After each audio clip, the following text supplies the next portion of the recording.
Hey, what's cracking? How are you doing today? I hope this video finds you doing well. Hope that you made it home from Thanksgiving holidays. If you've traveled to spend them with your family or friends, hope that you had a good holiday and that everyone stayed safe and that you had a good one. If this is the first time you've ever clicked on the videos, my name is Ricky Dye, and I went to prison when I was 15 years old, and I was there for over 20 years. And I'd make these videos in hopes of keeping other people from going to prison and going through the things I did. And also to try to encourage people that maybe their life isn't as bad as they think it is, and that life can always get better as long as you're around. So don't ever give up. And today I'm going to talk about some of the sickest things people ever came at me with while I was in prison. Things that I saw that were nasty, nasty, nasty. Today's video is completely rank. There's no way that I could tell this video or any of the things in it at church. I want to get that right out front. There's no way to say the things that I'm going to say nicely. So if you're offended by crude, nasty, perverse things, you probably shouldn't watch this video, as it is nasty. But these are the things that people came at me with and the things that I saw while I was in there. And I want to keep my videos real. I want you to know what really happens in prison and what people really say and try to do to 15-year-olds when they get sent to prison. And so today I'm going to give it to you uncut and raw. And some of these things I swore I'd never tell anybody, but here I am telling them to the world because I would really like to save someone else from going through the things that I went through. So I want to tell you that I remember very well the last Thanksgiving that I spent locked up. I was at Granite at the time. It was a real rough place. It was where they were sending all the roughest people. There were just been two riots there, and people had just been stabbed to death. And things are different at Granite. It's like you would see on TV. And there, everyone, you're not assigned tables by the officers, but the inmates take tables, and no one can sit there. Like the Indians have a couple tables for the IBH, the Indian Brotherhood, and you can't go sit at that table unless you're invited. And the Universal Aryan Brotherhood, the Aryans, they have their tables, and their prospects have their tables. And because I had been locked up for over 20 years at the time, I had my own table, and you couldn't come and sit at my table unless you were invited. And I never invited anyone because I felt weird having my own table, you know. And I remember one day I went to lunch, and there was these three guys that had just come on the yard. We call them skinners because they just got there. They don't know how things are. And these three, they were trying to find somewhere to sit, and I hadn't come in there yet. And there were no one at my table. So these three guys, thinking that's an empty table, go and sit at it. And as soon as I come in there, man, my partner that runs the Indian Brotherhood and a couple of my partners in the Universal Aryan Brotherhood say, "Oh, look at that, Ricky Dye and Skinner's and took your table, dude." And shit, I don't care about the table. You know, at the time I had like 6 or 8 months to go home or so. I was thinking that I'm fixing to get to go home after all these years. I don't give a crap about that table, man.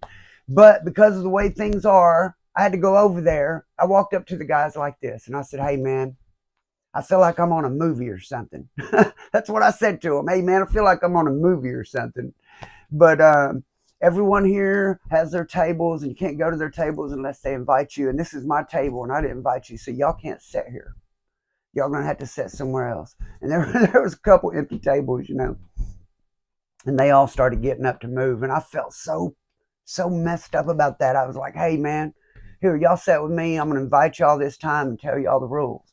And then at dinner, y'all got to sit somewhere else." So they sit back down. I start telling them all the rules because I didn't feel right telling them to leave. But on Thanksgiving Day, I remember going in.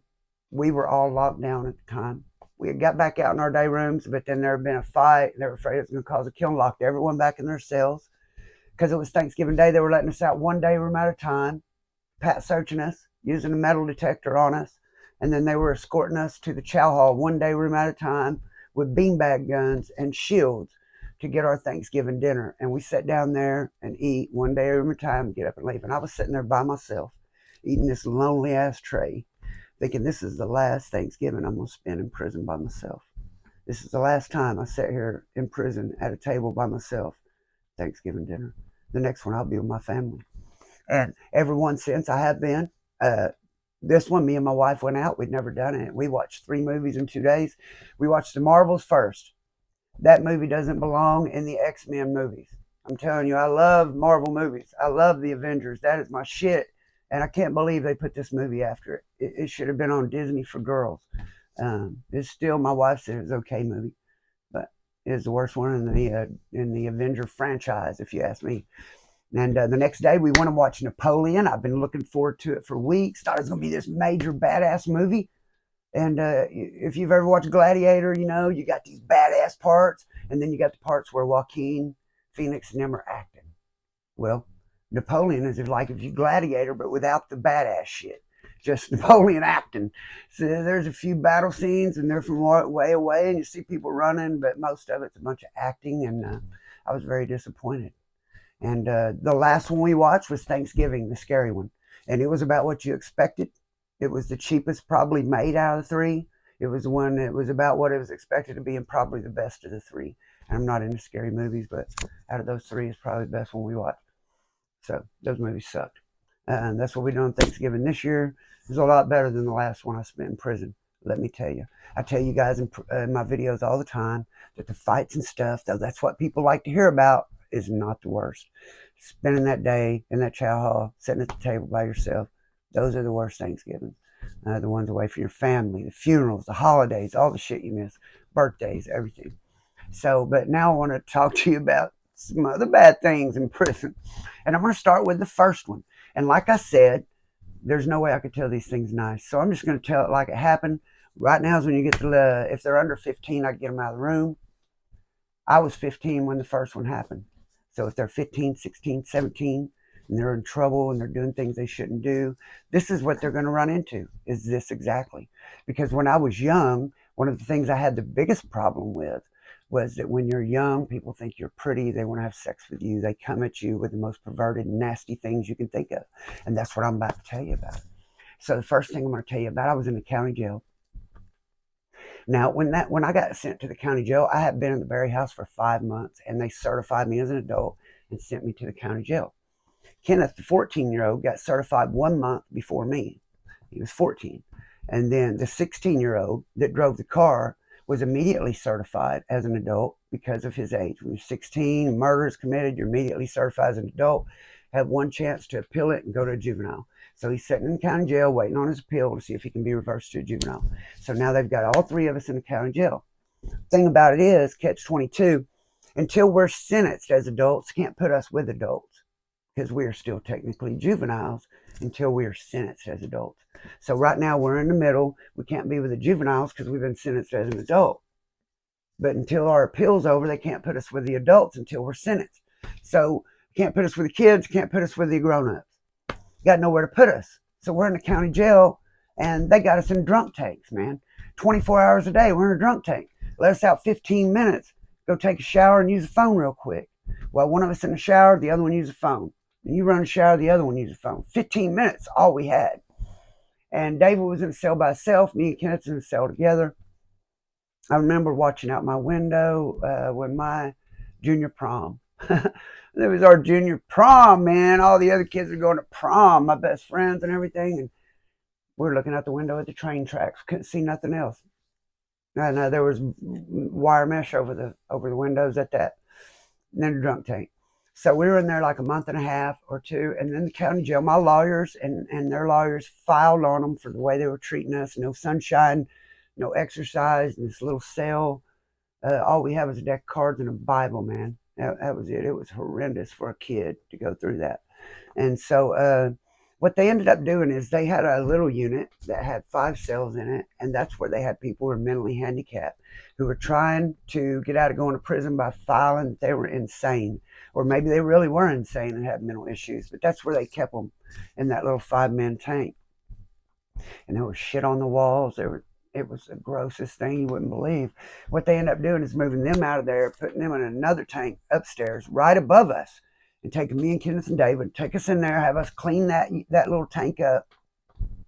5-man tank, little steel table in the middle of it, and a phone on the wall and a sink, and that was it.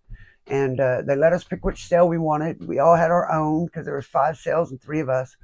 There was a phone on the wall. Me or Kenneth would call on that phone and then take turns. Like our moms would 3-way us, so the phone bill wouldn't be as high because it was $5 to call, but it's $5 every time you call. But there was no limit to how long you could be on there at the time. So one of us would call home and stay on the phone all day long.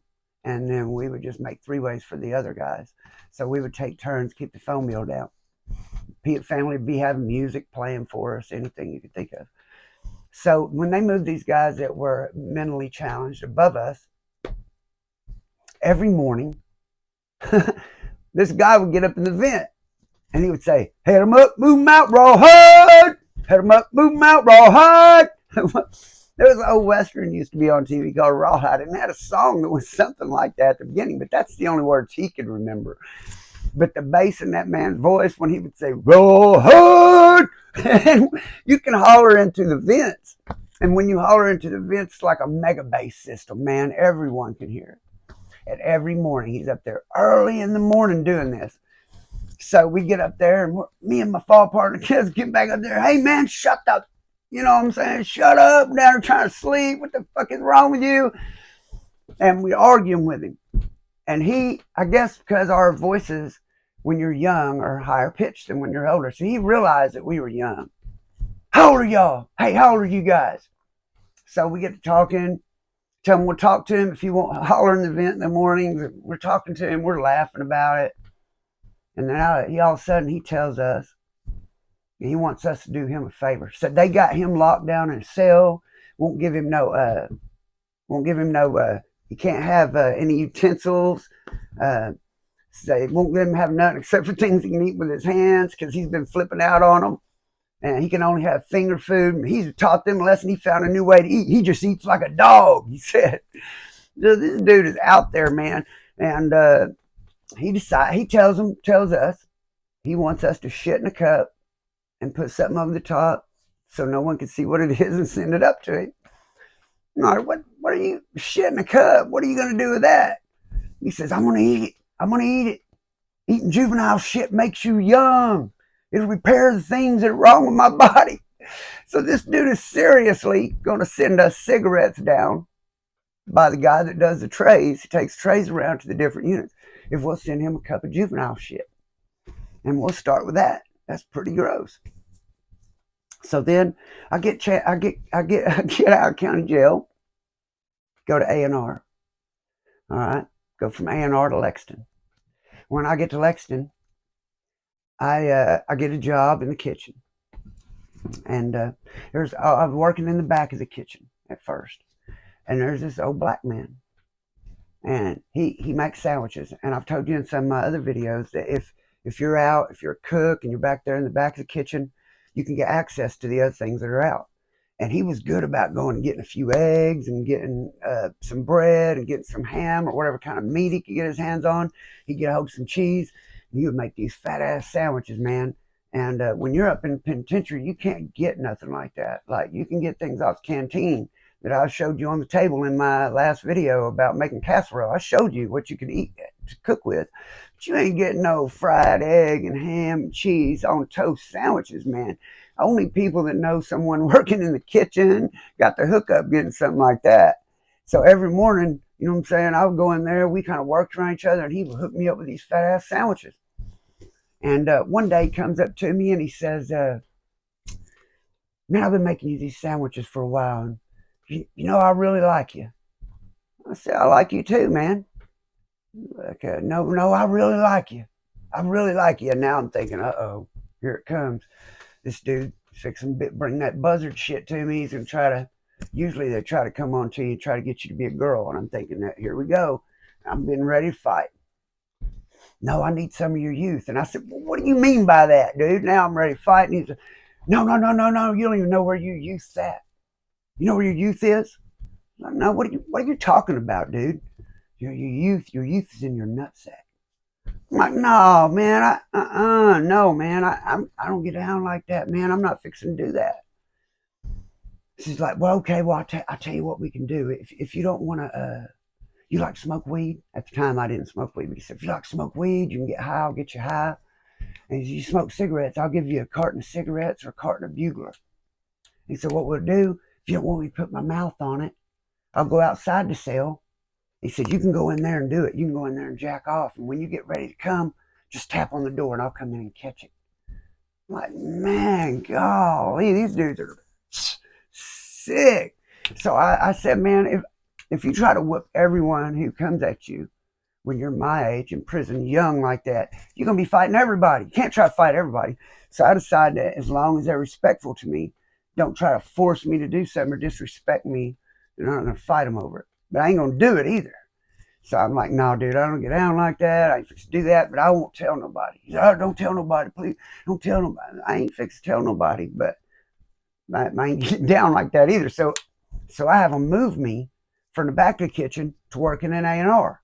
So what we do is we get all the trays and stuff when they're ready, take them down there and serve the guys in A&R. So I get down there, 17 years old, and working with like 5 other guys. There was 5 other guys, 2 black guys, 2 white guys, and a Mexican and Indian guy. And we served trays and shit. And then one day we had BBQ beef. And this BBQ beef, put it on a tray, they put it on a roll, make a sandwich out of it. We're down the hallway, and these dudes stop and start pissing in the barbecue roast beef. Pissing in it. All of them take turns pissing in the barbecue roast beef and stir it around. You can't even really tell.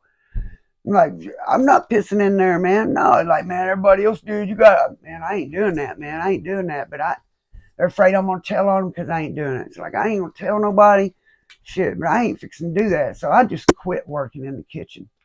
And that's why you need someone to send you money in the penitentiary right there, because you don't want to eat out of the kitchen. Because you don't know who's working up in there. Only way I'm eating out of the kitchen if I'm working in there watching my food. So yeah, it ain't just the fighting you got to worry about. You know what I'm saying? I can't go put them out there. I can't tell on them. I'm doing time in here. I got 20 years to do in here. 17 years old. I'm not going to tell on these dudes. But I'm not going to be doing that either. That's karma, man. I'm not doing that. So I quit working in the kitchen. End up in McAllister. And now I run into this dude. This dude wants me to jack off in a cup and sell it to him for a carton of Bugler. He's going to put it on his, smear it on his face, get rid of his wrinkles, and he's going to eat the rest to help him be young, like the dude that's going to eat my shit. You know what I'm saying? So that is some of the sickest shit. You know what I'm saying? That's some pretty nasty stuff, man. And that's just what I thought of off the top of my head, man. So I'm telling you, there's other things besides the fights. And I got some other videos planned for later in the week. I always say that, but I really am going to get a couple more videos up, man. Sorry for just getting one up here and there. But holidays, since my mom's back surgery, everything has just been hectic for me. But things have calmed back down. Thanksgiving's over. Christmas is coming, but other than that week, I don't see no reason to be busy all the time. So I'm going to make a push on my channel and try to pump it up. Try to get a couple, 3 videos up every week. And I hope you guys will drop by and watch them for me.